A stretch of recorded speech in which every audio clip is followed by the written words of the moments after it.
राधे। जय श्री कृष्णा। मार्गशीर्ष महात्म्य कथा अध्याय 14। तब उसको इस प्रकार धर्मपूर्वक राज्य करते हुए देख देवता शुद्ध हो गए।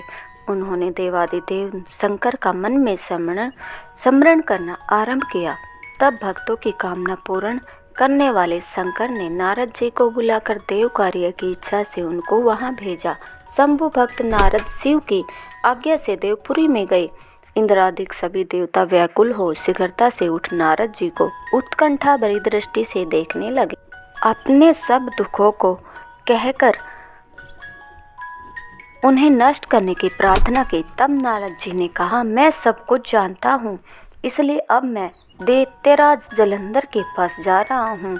ऐसा कह नारद जी देवताओं को आशावित कर जलंधर की सभा में आए।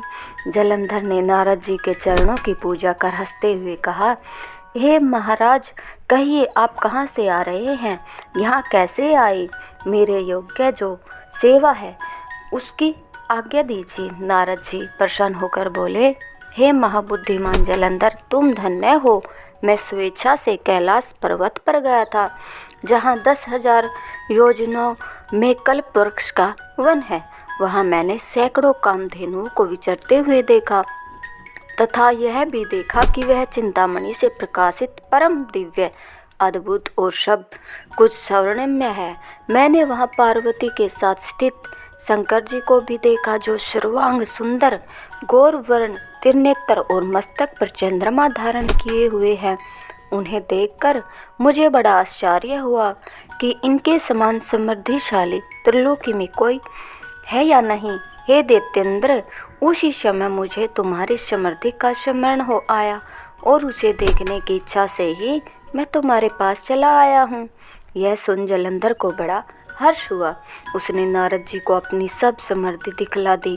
उसे देख नारद जी ने जलंधर की बड़ी प्रशंसा की और कहा, निश्चय ही तुम त्रिलोकपति होने के योग्य थे।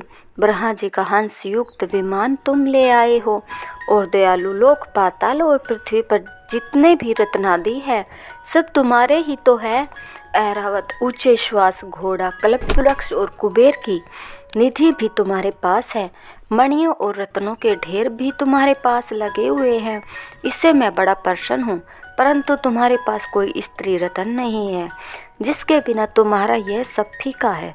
तुम किसी स्त्री रत्न को ग्रहण करो। नारद जी के ऐसे वचन सुनकर दैत्यराज काम से व्याकुल हो गया।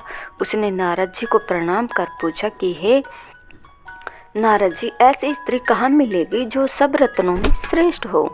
नारद जी ने कहा, ऐसा रत्न तो कैलाश पर्वत में योगी राज के ही पास मिलेगा। उसकी सर्वांग स्त्री सुंदरी पत्नी देवी पार्वती बहुत ही मनोहर है। उनके समान सुंदरी मैं किसी को नहीं देख सकता हूँ। उनके उस रतन की उपमा तीनों लोकों में कहीं पर भी नहीं मिलेगी। देव ऋषि उस दैत्य से ऐसा कह देव कार्य करने की इच्छा से कैलाश पर्वत पर चले गए। अगर आपको हमारी यह वीडियो पसंद आई हो तो प्लीज़ कमेंट में ज़रूर बताएं और अध्याय 15 कल इसी टाइम पर मिलेगा। धन्यवाद।